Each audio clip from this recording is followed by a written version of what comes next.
Shalom à tous, je suis sur le point de partir, on va venir me chercher pour emmener à l'aéroport pour la Côte d'Ivoire. Et j'avais dans le cœur de vous partager, avant de partir, un petit message qui pèse sur mon cœur. J'aimerais vous parler de quelque chose d'extraordinaire, c'est l'amour de Dieu en fait. Et dans Jean chapitre 13, c'est écrit que avant la fête de Pâques, Jésus, sachant que son heure était venue de passer de ce monde au Père, et ayant aimé les siens qui étaient dans le monde, mit le comble à son amour pour eux. Il mit le comble à son amour pour eux pendant le souper, lorsque le diable avait déjà inspiré au cœur de Judas Iscariote, fils de Simon, le dessein de le livrer. Jésus, qui savait que le Père avait remis toutes choses entre ses mains et qu'il était venu de Dieu, qui s'en allait à Dieu, se leva de table, ôta ses vêtements et prit un linge dont il se ceignit. Ensuite, il versa de l'eau dans un bassin et il se mit à laver les pieds des disciples, à les essuyer avec le linge dont il était saint. Ce geste de Jésus, le roi du ciel, le roi des rois, qui vient pour laver les pieds de ses disciples, il met le comble à son amour. C'est extraordinaire. Est-ce que vous pouvez imaginer juste une seconde qu'il a lavé les pieds de Judas, Judas qui allait le livrer dans les heures qui viennent. Jésus le savait, et pourtant il lui a lavé les pieds. Et dans le jardin de Gethsémanée, Judas va livrer Jésus par un baiser. Christ va lui dire Judas, c'est par un baiser que tu livres le Fils de l'homme. Le geste qui représente celui de l'amour, de la fraternité, va être l'instrument du meurtre et de la méchanceté, du rejet. Judas va embrasser son pasteur, en fait. Il va embrasser son pasteur pour l'abandonner, pour le détruire, pour le livrer. Alors, je me suis prêté à mon imagination, imaginant Jésus lavant les pieds de ses disciples, et il arrive sur Judas, et là il est courbé comme on se doit pour laver les pieds de quelqu'un, on est à genoux devant la personne.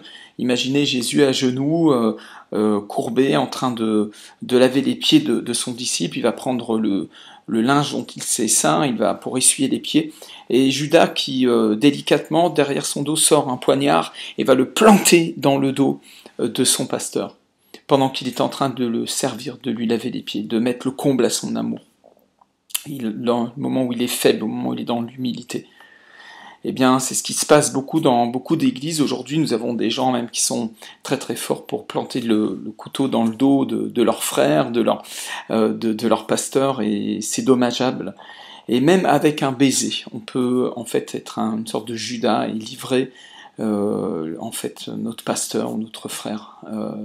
Enfin, tenter de le livrer à l'ennemi, parce que dans toutes ces choses, nous sommes plus que vainqueurs. Mis à part ce côté un peu malfaisant et du mauvais cœur qui peut ressortir au milieu de nous, parmi nous, parce que de toute manière, il n'y en a pas un pour acheter l'autre dans l'affaire. Nous sommes des êtres humains. J'aimerais plonger toute cette situation maintenant dans l'incroyable message de la croix, puisque en fait, quand Jésus s'est saint et a mis le comble à son amour, quand il s'est laissé embrasser par Judas, c'était l'amour de Dieu qui était en train de nous laver de toutes nos souillures. C'était l'amour de Dieu qui venait au secours de notre petitesse, de notre misère, de notre incroyable dissociation du royaume. Le commandement de Dieu, c'est « Tu aimeras le Seigneur ton Dieu de tout ton cœur, de toute ton âme, toute ta force, et ton prochain comme toi-même. » Et c'est que de l'amour, en fait. C'est bien sûr, l'amour peut pas faire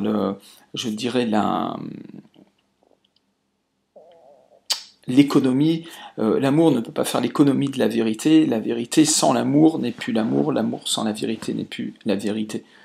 Et la vérité est descendue du ciel, s'est fait homme, et elle a mis le comble à son amour. Il a lavé les pieds de ses disciples, sachant que l'un d'entre eux aurait pu tout aussi bien enfoncer sa lame entre ses omoplates pendant qu'il exerçait le ministère.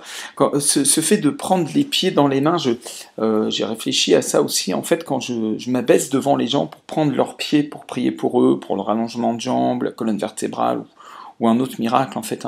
Je me suis aperçu d'une chose, c'est qu'en fait, les gens, ils remettent leur vie entre mes mains, parce que si je vous attrape les pieds, vous ne pouvez plus partir.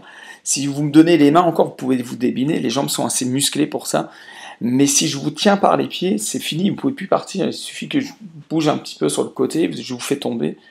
Donc ça relève d'une grande confiance de la part des gens quand même de mettre leurs pieds dans les mains d'un prédicateur. Pour certains qui m'ont jamais vu, ils m'ont peut-être entrevu sur Internet, et c'est comme un acte d'abandon entre les mains de Dieu. Et c'est peut-être pour ça qu'il y a tant de guérisons, tant de miracles quand je fais ça.